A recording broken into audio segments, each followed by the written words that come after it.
Eu só descobri essa vertente da vida do meu pai no dia do funeral dele.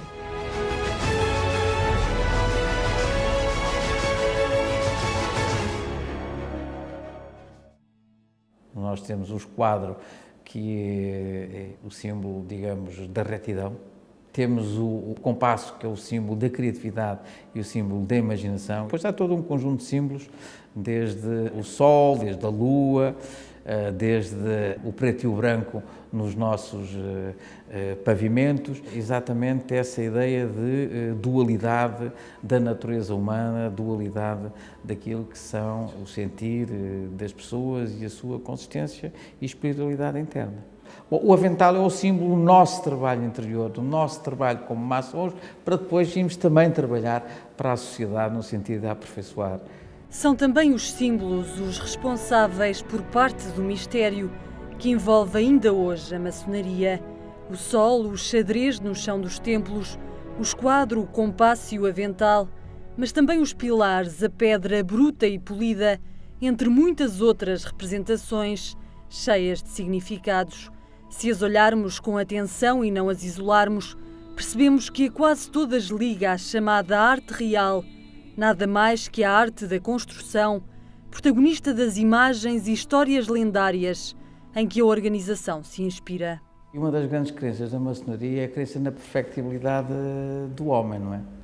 Bom, e daí a ideia de que um maçom trabalha, e ao bocado falámos no avental, para o seu aperfeiçoamento interno, para o seu aperfeiçoamento moral, para os seus valores internos e a construir dentro de si o próprio templo, enfim, um templo que tem alguma referência ao chamado Templo de Salomão, que seria o templo perfeito, enfim, construído em todos os tempos. Nós podemos reconstituir a história da maçonaria a partir de documentos e, desde a Idade Média, há documentos que têm a ver com as corporações de pedreiros medievais.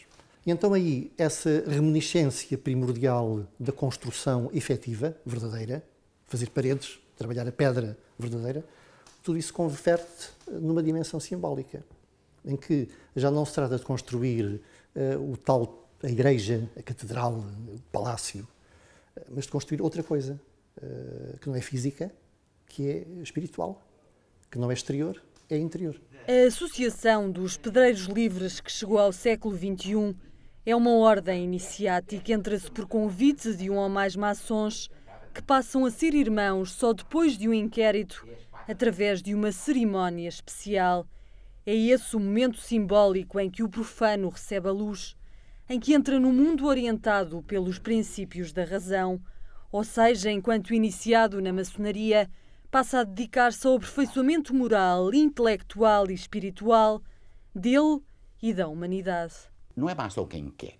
Em 90 e muitos por cento dos casos, um profano é convidado por um maçom que o conhece, com ele convive e que lhe reconhece qualidades morais e intelectuais para entrar na augusta ordem maçónica. Outras vezes, excepcionalmente, é o próprio interessado que bate à porta do templo, como nós costumamos dizer. Se as sindicâncias forem bem feitas, se não se limitarem a uma conversa com a pessoa, mas forem ver tudo o que a envolve, forem à casa da pessoa, forem ao local de trabalho da pessoa, forem à sociedade onde a pessoa se mexe, podem ver se aquilo que ele diz, se aquilo que ele fala corresponde ao que ele pratica. Eu não me interessa dizer bem e praticar mal. Eu interessa-me que as pessoas pratiquem bem, com bons princípios e com bons fundamentos. Então aí pode-se fazer uma escolha acertada. Infelizmente, muitas vezes, nem a pessoa sabe para o que vai, nem os que os acolhem sabem completamente os valores que a pessoa tem. A maçonaria, como ouvimos dizer, é uma forma de vida. Implica a vinculação dos maçons a valores éticos e cívicos que têm como fundamentais a liberdade, igualdade e fraternidade, mas também a solidariedade, o respeito pela pátria, pela dignidade humana, a tolerância, o sentido do bem comum. Há nela homens de todos os partidos e de partido nenhum, de todas as religiões e de religião nenhuma. A grande utopia maçónica será a fraternidade universal. Por definição, é uma instituição de homens de bem, de probidade e de integridade. Se porventura, e já tem acontecido infelizmente, há alguém que entra sem possuir essas qualidades, isso é uma exceção. E essa pessoa não tem lugar na maçonaria. E normalmente, quando isso se verifica, a pessoa não passa de aprendiz. E então ela própria se sente excluída e acaba por se excluir. Se a questão é grave, o grão-mestre ou o venerável da loja, ou o venerável ou o presidente da loja, deve ter uma conversa franca com esse irmão e aconselhá-lo a sair. É preciso não esquecer que a maçonaria também é uma forma de nós nos conhecermos a nós próprios. Quer dizer, é uma forma de responder, é uma forma de espiritualidade de responder à velha pergunta que os filósofos antigos já faziam há muito tempo. Se vivemos e se temos que morrer, como é que havemos de viver? E, de facto, a maçonaria, através dos seus métodos, nomeadamente através do método simbólico, tenta responder a essa pergunta. A fraternidade, essa então é mais desastrosa das qualidades maçónicas, porque são raros os que percebem o que é fraternidade. Julgam que fraternidade é eu ter que dizer sempre que sim quando um irmão pede. Não. Fraternidade é quando o irmão precisa, eu chegar ao pé dele e ensiná-lo a agir bem. Não é dar-lhe dinheiro, não é dar-lhe emprego. É conseguir que ele seja o melhor pela sua formação para que não tenha necessidade de andar a pedir nem emprego nem dinheiro. Chamam-se triângulos e lojas às primeiras unidades da organização maçónica. Formam-nas maçons reunidos, distinguidos por graus, aprendizes, companheiros e mestres. Nos templos assumem diferentes cargos e funções: venerável ou presidente, primeiro e segundo vigilante, orador, secretário, chanceler, tesoureiro, mestre de cerimónias, guardião do templo. Diferentes lojas podem pertencer à mesma ou a diferentes obediências maçónicas. A mais antiga em Portugal é a segunda na Europa. O Grande Oriente Lusitano foi fundado em 1802, mas já resultou de uma comissão de expediente lançada em 1797. Conta 210 anos em 2012 e uma história que se confunde por isso com a da maçonaria em Portugal. Na rua do Grêmio Lusitano, em Lisboa, o Grande Oriente tem porta aberta para a Rua ao 25. O edifício foi comprado em ruínas no século XIX ao pai de José Relvas, ministro e chefe de governo. Obrigou a obras dispendiosas que também por isso se terão prolongado por décadas. Lá dentro, no Palácio Maçónico, hoje aos olhos de todos, um acervo de peças com qualidade reconhecida através da integração recente na AMLA, Associação de Museus, Bibliotecas e Arquivos Maçónicos. Percebe-se numa visita à tradição liberal que coloca o gol por detrás dos grandes acontecimentos históricos dos séculos XIX e XX em Portugal. Quais as principais diferenças entre o Grande Oriente Lusitano e a outra principal obediência maçónica em Portugal, a Grande Loja Legal de Portugal? As diferenças essenciais têm a ver com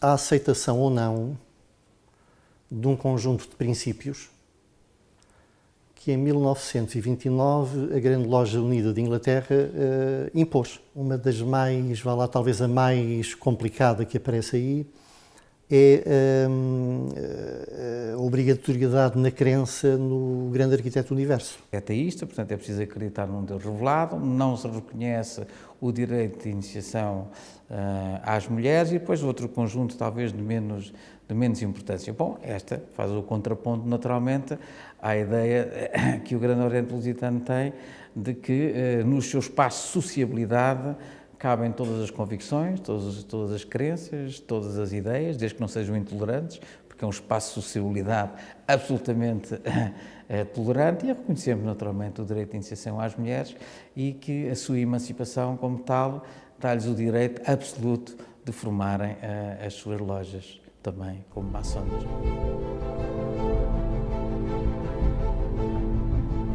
Para compreender melhor a maçonaria contemporânea, recuamos até 1727.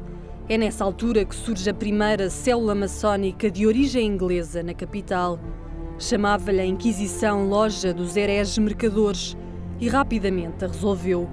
Era apenas o início de um século XVIII complicado para a instituição em Portugal, que conheceu, apesar disso, um período de descompressão e desenvolvimento, a coincidir com o governo do Marquês de Pombal.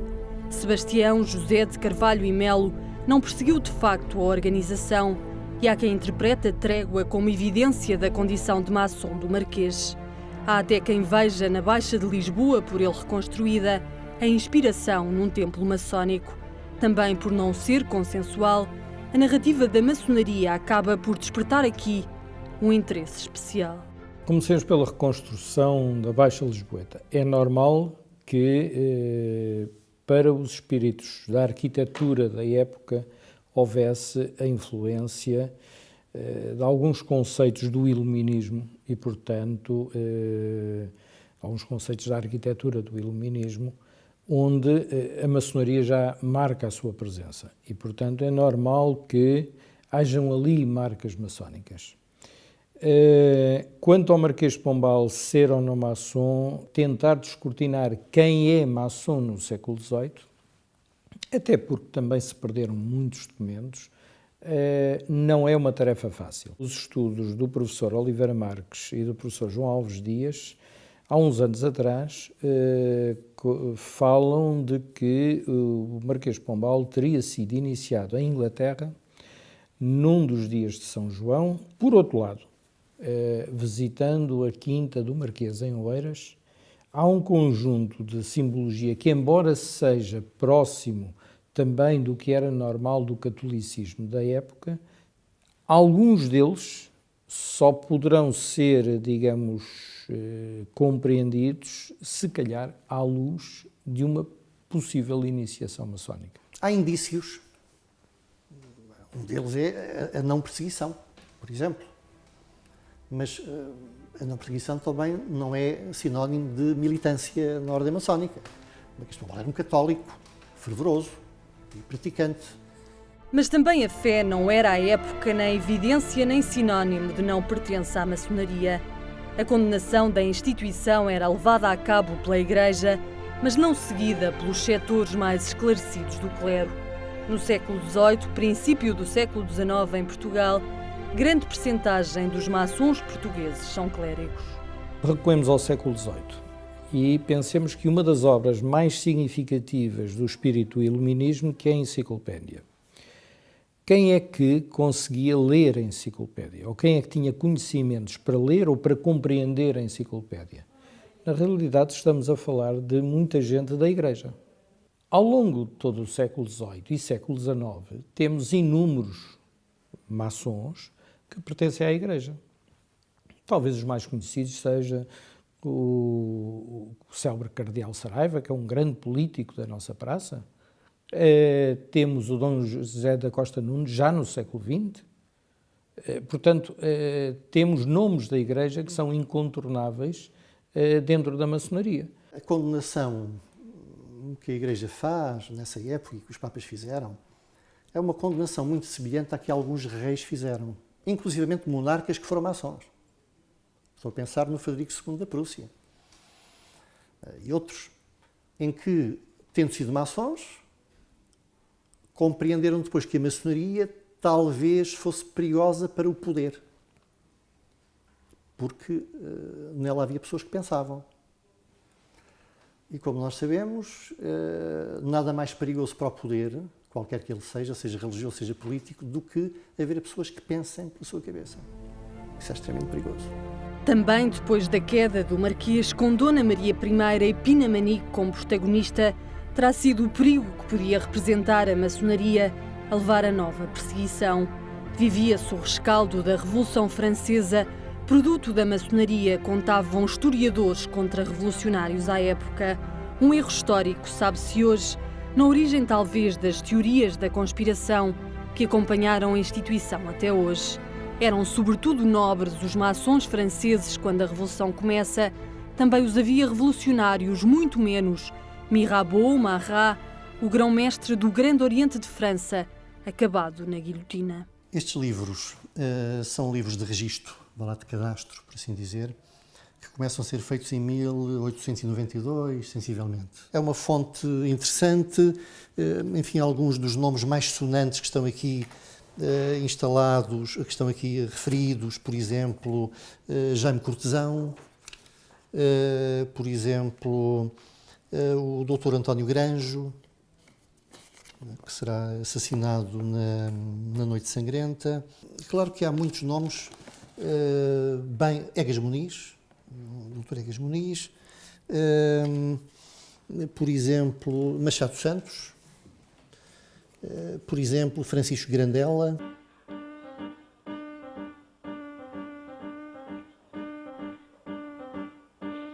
António Oliveira Marques fala assim dele, por aspectos da vida dele, via-se que estava muito ligado ao ideal da fraternidade, ao ideal de liberdade e de igualdade, e que via na maçonaria a consumação desses seus princípios. Eu tive um restaurante no Parque Meyer, o Tricas, e ele marcava todas as quartas-feiras um jantar para a mesma mesa com muitos amigos e colegas que eu não sabia quem eram.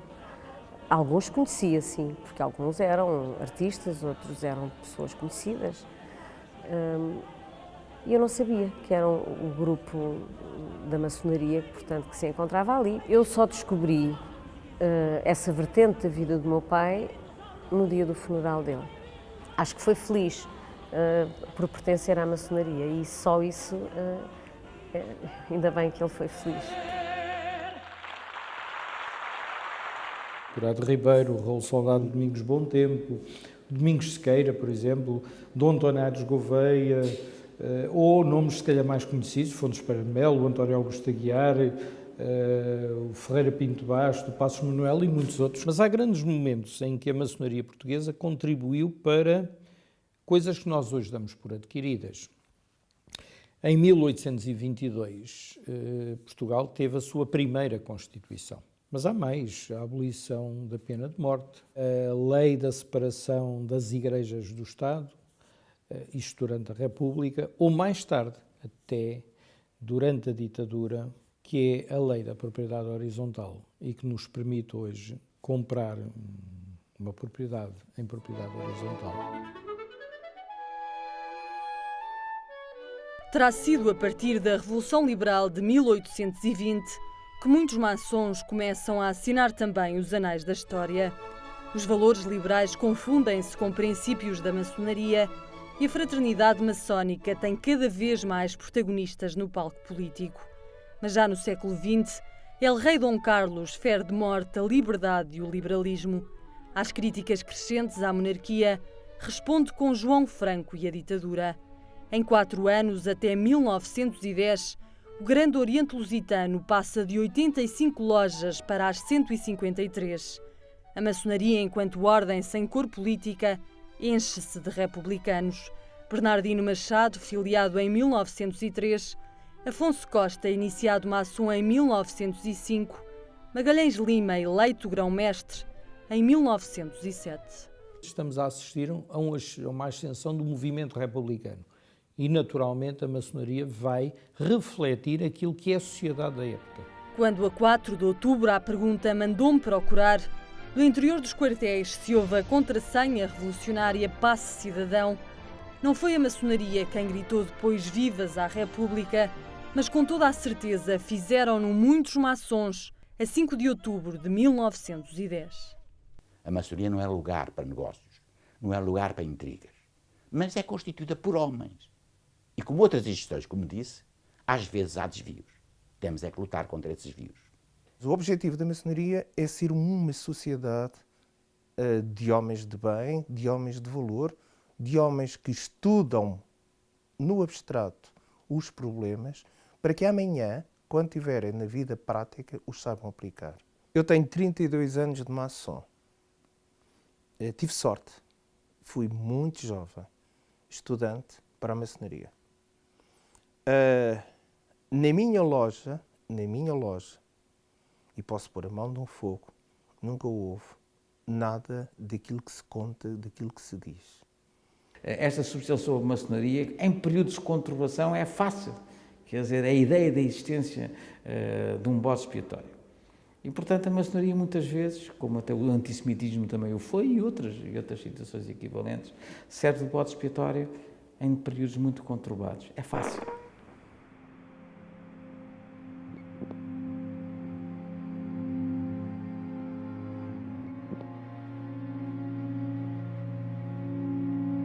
Não sou maçom nem pertenço a qualquer outra ordem, semelhante ou diferente. Não sou, porém, anti-maçom, pois o que sei do assunto me leva a ter uma ideia absolutamente favorável da ordem maçónica. projeto de lei do Sr. José Cabral, além de produto da mais completa ignorância do assunto, seria, se fosse aprovado, primeiro, inútil e improfícuo; segundo, injusto e cruel; terceiro, um malefício para o país na sua vida internacional. Posso desde já denunciar ao Sr. José Cabral uma associação secreta, o Conselho de Ministros. Foi assim que, a 4 de fevereiro de 1935, Fernando Pessoa fintou a censura, ocupou a primeira e as duas páginas centrais do Diário de Lisboa, respondeu ao projeto-lei do deputado e diretor dos Serviços Prisionais, José Cabral, provocou uma corrida às bancas, o aumento da tiragem do jornal, tornou-se no mais importante texto político que o escritor deu à estampa.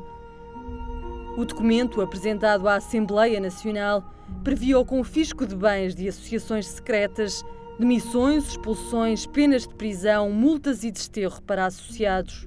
Pessoa não poupou os argumentos em defesa da maçonaria.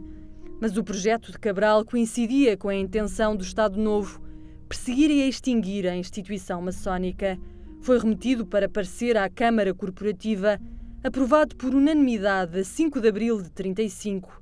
Acrescentava a perda de pensão de reforma dos maçons que fossem, ao mesmo tempo, funcionários do Estado. Bom, como sabe, a maçonaria foi proibida, enfim, é uma lei da proibição das chamadas sociedades secretas em 1935 e, portanto, a maçonaria a partir daí entrou, digamos, na clandestinidade. E, portanto, eu diria que viveu na clandestinidade até o dia 25 de abril de 1974. Não é? Foi sobrevivendo. Foi sobrevivendo. Claro, encontramos maçons a participar naquelas revoltas contra a ditadura. A 27, a 28, 31, Açores, Madeira, no continente também, na Guiné, encontramos.